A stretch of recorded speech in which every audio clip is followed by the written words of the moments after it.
Well, welcome once again. If you are just visiting with us here at Redeemer, my name's Ben. I'm the assistant pastor here, and we are so thrilled to have you with us. We are just a small little church family dreaming big dreams of what it looks like when the love of Jesus impacts our neighborhood.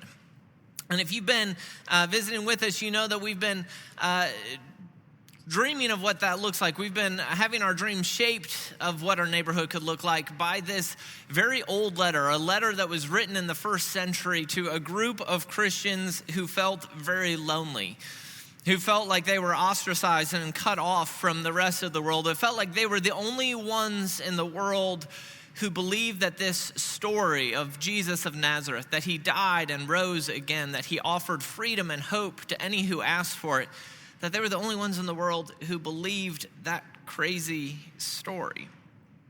And indeed, if you've been following along with any of Matt, our senior pastor's sermons, you should have heard one clear message. If you, even today, if you follow along with this story of Jesus, if you dare to believe that the story of Jesus is good news from the world today, then you are strange, right? The series title has been Strangers in a Strange Land, that you have a different kind of identity, and one that's not based on your performance, but on who God is, a strange hope, a strange story of the world, strange conduct, a strange community, right? You are a person who is by default, because you are listening to the story of Jesus, you're being shaped to march to the beat of a very different kind of drum than the one that is all around us. And if you have ever been to the junior high, you know that that's a pretty terrifying place to be in. Right? Maybe you don't even have to be in junior high. One of my favorite quotes in the movie Home Alone is this little boy and someone's telling him how nice and beautiful this sweater is that his grandparents knitted for him. And his response was, "Not for a guy in the second grade. You can get beat up for wearing something like that. I had a friend once who got nailed because there was a rumor he wore dinosaur pajamas." And it's true, isn't it? We are, from a very early age, taught to fear being strange, to fear being different, to fear being noticeable in the crowd in any sort of bad way. We want to fit in. We want to go along with the flow. And yet Peter in this ancient text, as we've continued to go through it, is repeatedly telling this group of Christians who live in the midst of a very polytheistic world, in the midst of a world where there's every kind of belief system imaginable, that they are really, really, really strange. In fact, he calls them sojourners, exiles, outcasts, strangers, foreigners in a strange land. And so as we come to this passage today, we have to deal with this question. How do we deal with the fact that the world, the people around us, our boss, our family members, right, the politicians who claim to represent us, that they do not understand our strangeness, that they do not understand where we are coming from?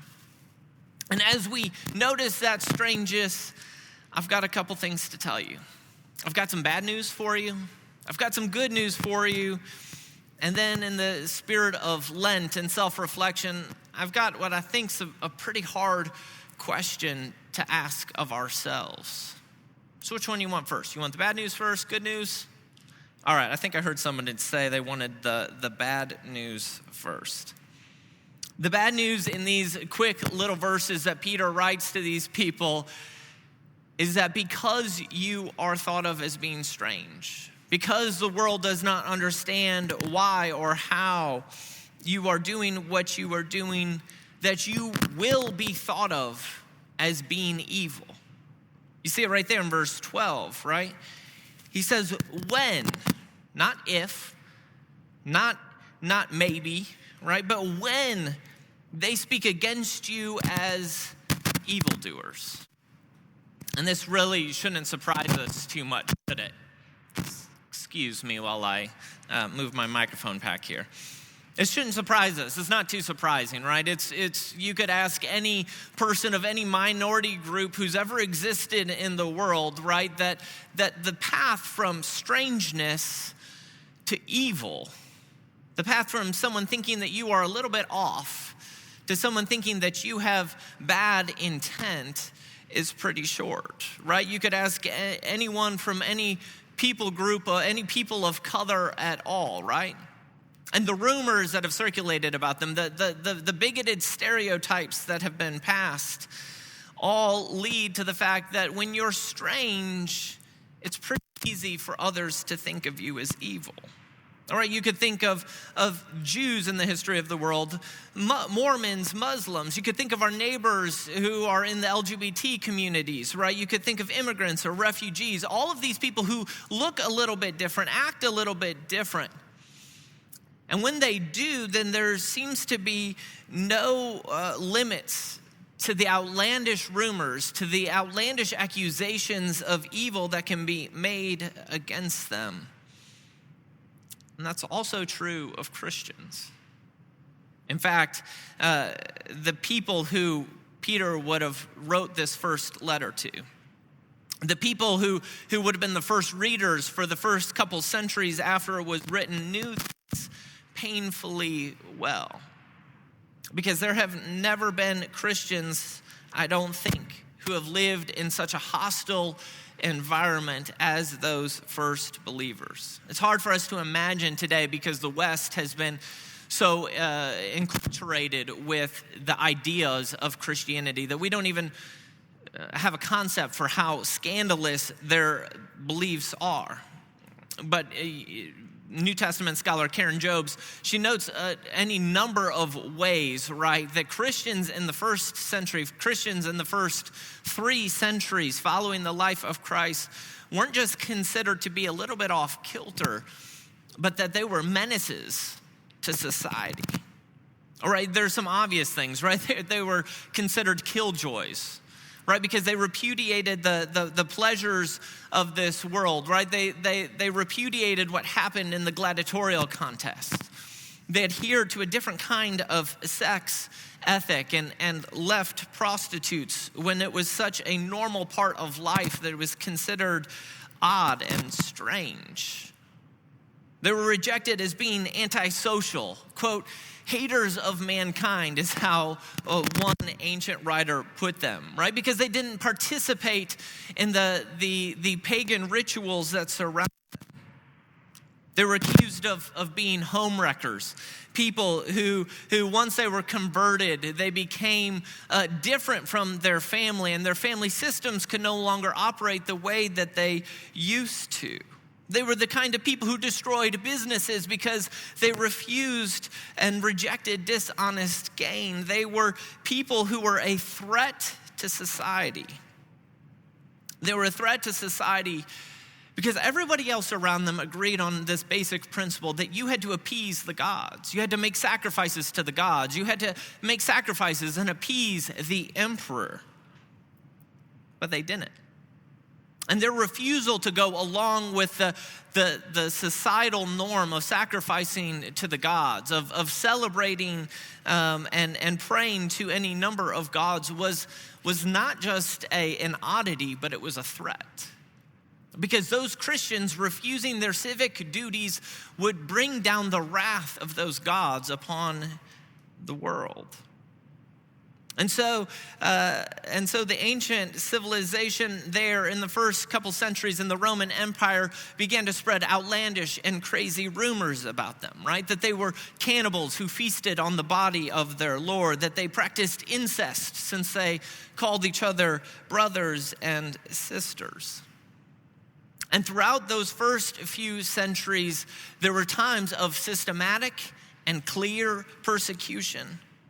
But there was a constant, sporadic thread where Christians were never safe in their homes, where lynchings could occur at any moment. when there was active and concentrated effort to force them to participate in ceremonies and sacrifices for the good of the nation. They were a threat, and they were evil. The same is true today, too, isn't it? If you enter into the public sphere and you believe that there's a supernatural God, a God who made the world and inhabits it, then you're oftentimes could be easily confused as being delusional, right? That you're an enemy of rational thought, that you're an enemy of science. If you believe that there is just one true God, right, the source of rationality and truth, then you're an extremist. If you're a person who followed the life of Jesus, the ethics of Jesus, and it makes you very concerned about wealth disparity, it makes you very concerned about structures in our world that maintain a racial hierarchy, when you become concerned about the marginalization of the poor in our midst, then you become a socialist or a Marxist, right? If you argue for accountability or integrity in our public officials, or you encourage them to tell the truth, then you're a weak or you're a sellout to your political party. If you so happen to be a Republican instead of a Democrat, then you might be labeled as a rhino, right? A Republican in name only.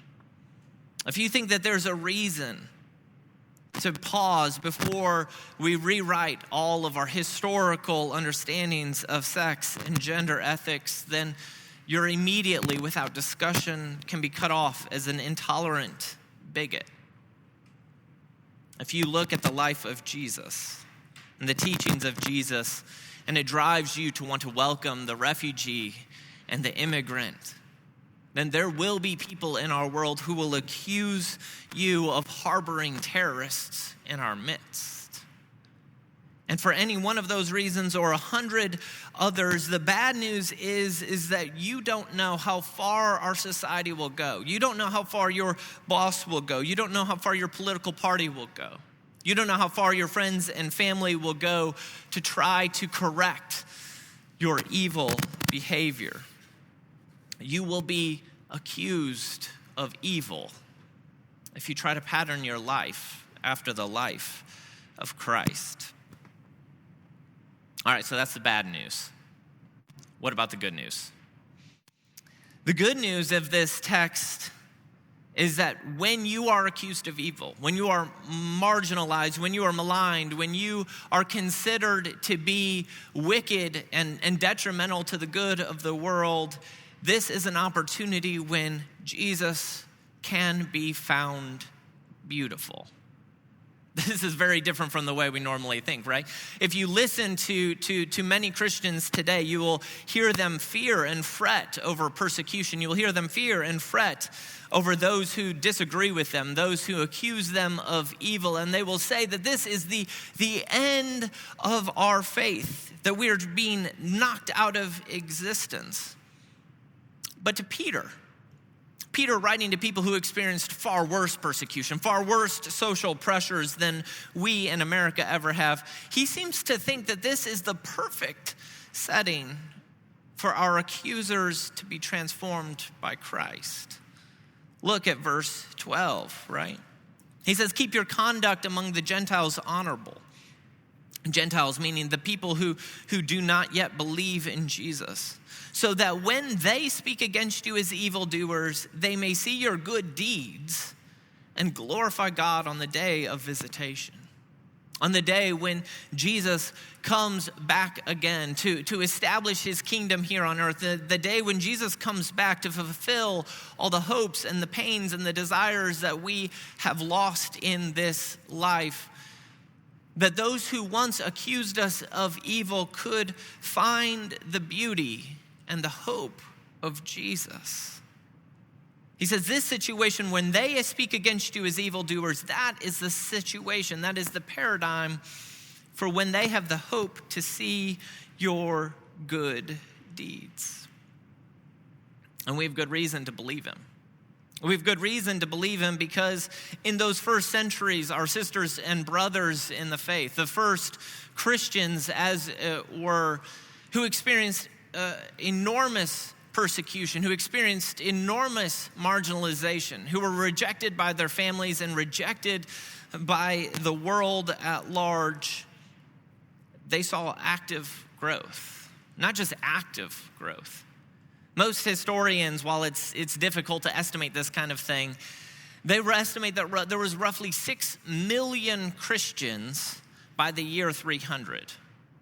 6 million Christians, but that's before Christianity becomes accepted as a religion in the empire, right? And that's starting from essentially zero, right? Maybe a couple hundred, maybe 1,000 Christians at the time of Christ's death, right? So over those 260 years, Christianity grew by 6 million adherents. They grew despite the active persecution, and despite the active indoctrination of the world, despite the painful financial, relational, and societal losses. The story and the hope of Jesus spread to their neighbors. Why? Why? We need to know, because if it happened then it's our hope now. What were the kinds of things that those early believers were doing? What were the kinds of things that they did that brought life to their neighbors? Again, there's hundreds of reasons that we could talk about. What those good deeds, as Peter calls them, those lives of honor, as he calls them, were noted by at least 3 things. Most historians that I've ever read agree. And the first is that this Christian church was known. It was notorious for showing mercy to its neighbors. In a world where that was rapidly urbanizing and unsafe living conditions, unstable buildings, in the midst of filth and disease, right? There were people who on the bottom rung were losers, the people who were sick, the people who experienced famine and hardship and plague. And the Roman and the Greek philosophers would have taught their people that such people were to be left to themselves, that pity was a defect of character because it provided unearned help to those who needed it. And yet the Christians were known. In the year 251, the Bishop of Rome wrote a letter in which he claimed that there was 1,500 widows and distressed persons on their list of people to support. And remember, there's no Social Security. There's no food stamps in this day. These are people that they fed and housed. These are people that they cared for and gave medical treatment to. 1,500 widows and distressed people in just Rome alone. When massive plague swept through the Roman Empire in 165 and again in 251, it was the Christians.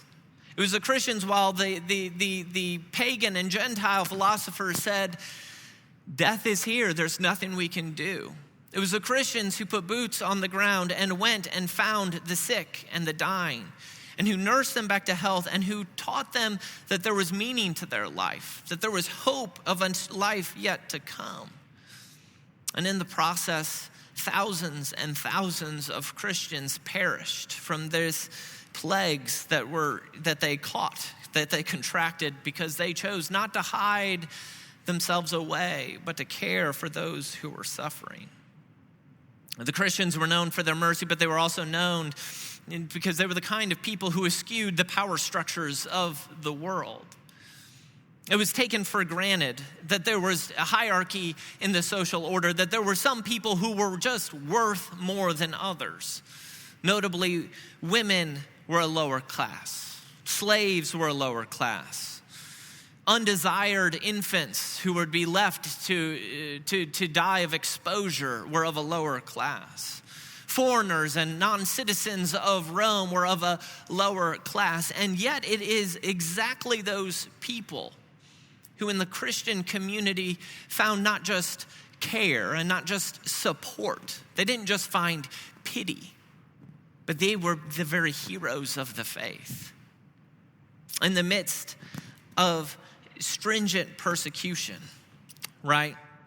In the midst of profound sufferings, the Christian community held up these people, the people that the Roman society around them counted as worth less, as being their heroes, as being their champions.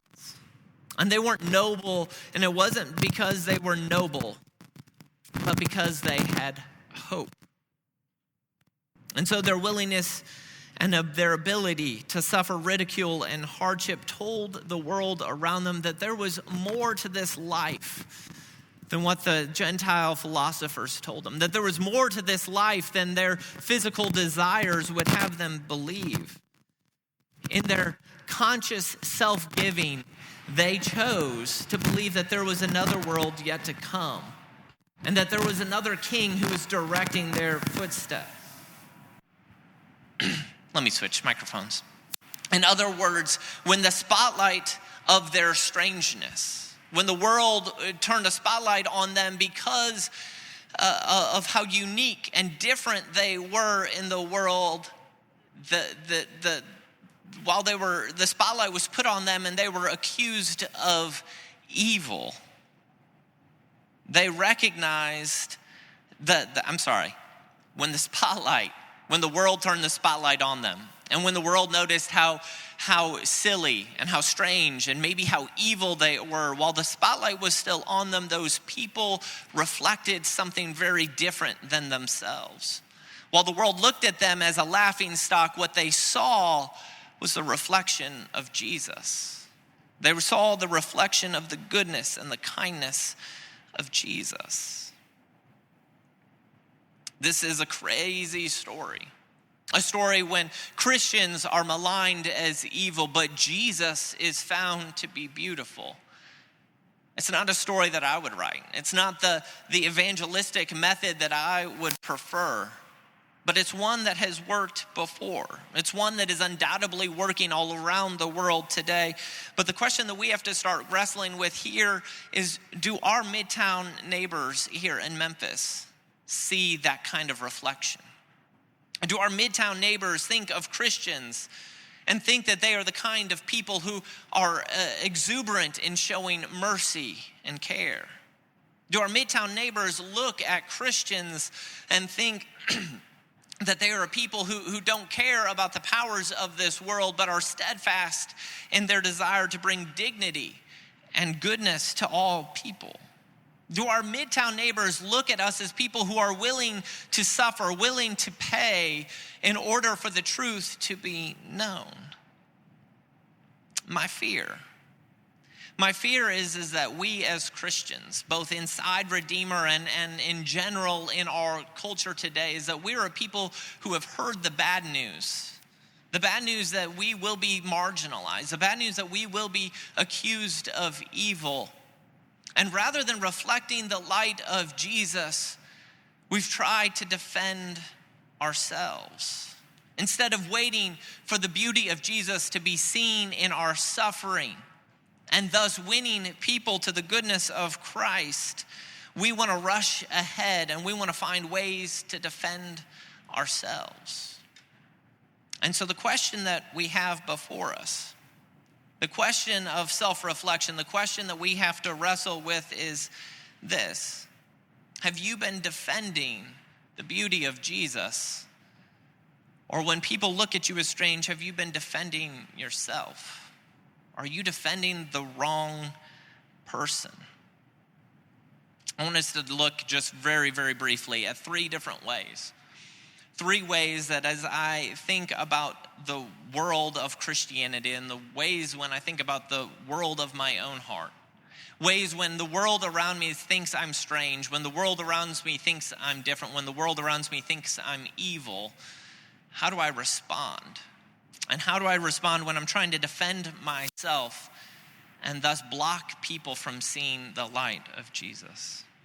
The first way that I think is pretty clear is that Christians have done a really bad job of trying to defend ourselves by overpowering those who would accuse us. right? You don't have to think back too far back to remember those images of the crowds that ransacked the Capitol building, right? And there was all sorts of weird and strange disparities, right? You had people carrying Blue Lives Matter flags while they're attacking police officers. You had people chanting chants about defending the Constitution while they were actively trying to undo the Constitution's requirements. But perhaps most disturbing of all is you saw people carrying crosses, or most disturbing to me anyway, carrying crosses and gathering for prayers and holding up John 3:16 while they're also hanging up nooses and breaking windows, all in an attempt to try to defend themselves, to say, you think we're strange, you think we're wrong, and we will not allow it. We will overcome you. We will overpower you. And even if the story of the world is the story that they believed it was, even if they were right in believing that they were somehow marginalized, what they were responding with was not the ethics of Jesus, but with this path, this ethics, the passions of the flesh that Peter tells us about in 2:11. The passions of the flesh which wage war against their own soul. And that could mean all sorts of things, but I think perhaps the clearest point is just a couple verses earlier. When Peter tells the people to put away all malice and deceit, to put away hypocrisy, to put away envy, to put away slander. Right, you notice that when those folks in the insurrection, when they picked up their weapons of war, their weapons of protest, their weapons of revolt, they were not using the flesh, the fruit of the Spirit, but the patterns of the flesh. Because they chose to defend themselves with the patterns of the flesh, the pathway to Jesus was blocked. I put in the front of your bulletin this quote by Russell Moore, and I think it's worth taking a minute to read it.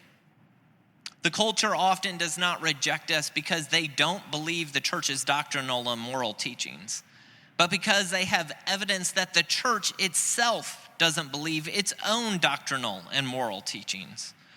They suspect that Jesus is just a means to an end, to some political agenda, to a market for selling merchandise, or for the predatory appetites of some maniacal narcissist. We are a people who, when we decide that we will not be victimized, when we decide that we will defend ourselves at all cost, when we decide that we will use the weapons and the powers of this world, we are a people who block our neighbors from seeing the truth and the love of Jesus, the hope that could be theirs. But we don't just try to overpower our enemies. We have other strategies as well, other strategies to defend ourselves. We have strategies like running away, right? Isolating ourselves from our neighbors, right? I've heard in the last few weeks numerous conversations that Christians have been having in the open marketplace of ideas when they wonder, how far does it take? When will it get so bad that we will just have to withdraw and hide from the rest of the world? A couple years ago, one writer wrote a book called The Benedictine Option, right? Where he encouraged Christians to find little enclaves of safety where they can huddle up, where they aren't exposed to the pressures and the fears of the world that does not like their teaching, to find their own schools, to find their own group of friends, to find even in some cases their own land, right? To go find and create communities where there's open land, where they can create their own little utopia, their own little place, where they will hear no evil, right? Where nobody will accuse them of wrongdoing because everyone there will think the way that they do. But how does Peter's vision come true? How will they see the good deeds of Christ if we've hidden ourselves from our view, if we've run away? This last one, though, this last way that we try to defend ourselves, it's the one I find most convicting, and maybe you will too. There's folks that try to overpower their enemies. There's folks that try to run away and hide. And there's folks who try to run away and form their own communities. But there's also a lot of people who live right here in the middle of Midtown, people like me. People who, in an effort to defend myself, have hidden the truth that I believe, that I've oriented my life around. And how do I do that? Well, I do it by trying to avoid self-exposure. I do it by trying to avoid hard conversations where I know the person disagrees with me. I do it by trying to avoid bringing up the fact that I don't just go to church, I happen to be a pastor, right? I do it when I try to avoid being myself, being honest about my motivations, and trying to feel and be normal so that they don't take another look at me, because I don't want them to think that I'm wrong, and I don't want them to think that I'm evil, and I don't want them to think that I'm a bigot, and I don't want them to think that I'm like those Christians over there. And so in everyday interactions, I do all that I can to try to hide that reality from them, because I'm so enamored with being thought normal. I'm so enamored with being thought intelligent. I'm so enamored with being thought loving. Maybe you're so enamored with being thought progressive or being thought of as a conservative that you hide the distinctive love, the distinctive good deeds, the distinctive honor of Jesus, the beauty of Jesus from the world's view, because you want to protect yourself. You don't want the world to think you're strange. You don't want your friends to think you're strange. You don't want your society to view you as evil. But when we try to protect ourselves, instead of reflecting the light of Jesus into the world, instead of letting the world see the good deeds that Jesus has worked in our life, what we are doing is we are putting up barricades. How much more freely could we love people if we allowed them to see? How much more freely could we listen to opposing viewpoints if we were secure knowing that we are following King Jesus? How much more patient could you be when you are ridiculed or when you are thought less of? How much clearer could we make the life and the love of Jesus to our neighbors if we're not trying to defend ourselves, if we're not trying to prove ourselves normal or strong, but if instead we focus our attention in proving that Jesus is beautiful? I think of Zacchaeus. You remember that story in the Bible? Jesus, when in his life, was walking through and he was teaching the crowds. And little Zacchaeus had heard enough things about Jesus that he was really curious who he was. And so he went to go follow Jesus, to go listen and to hear what Jesus had to say to the crowds. But the crowds were so thick. The crowds were so tall, and Zacchaeus was so short that he couldn't see Jesus. He couldn't make his way to Jesus. And because the crowds were so thick, he had to climb up into a tree on his own to get sight of Jesus, to get a sight line to Jesus. In a metaphorical way, I think we have done the same things. We've become so enamored with trying to defend ourselves, with trying to hold our placards, trying to assert our dominance, trying to find ways that we can be normal and just like everybody else. And instead of showcasing and highlighting the love of Jesus, we've put up barricades that block our neighbors from seeing his truth and his beauty. Instead of enabling them to see our good works and to glorify God on the day of his visitation, we've left them off to themselves to find Jesus on their own, to climb a tree if they have to, because they're not going to see the life of Christ in us. We can do better. We can do better because Jesus has given us his peace, and he has given us his kindness, and he has given us the security that even if the world, even if our friend, even if our spouse, even if our kids, Even if our neighbors think us strange, that they would think of Jesus as beautiful.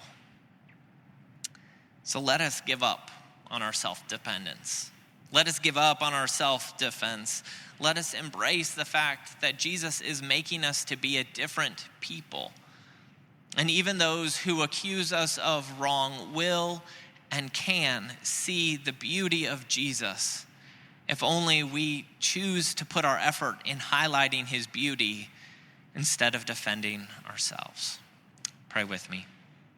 God, we pray that in your kindness and in your goodness, God, in our fear and in our insecurities, that you would create us to be a people who is willing to risk being thought strange, a people who is willing to risk being thought evil, if it allows people to see the beauty that you have brought to this world, the hope of the life that is yet to come.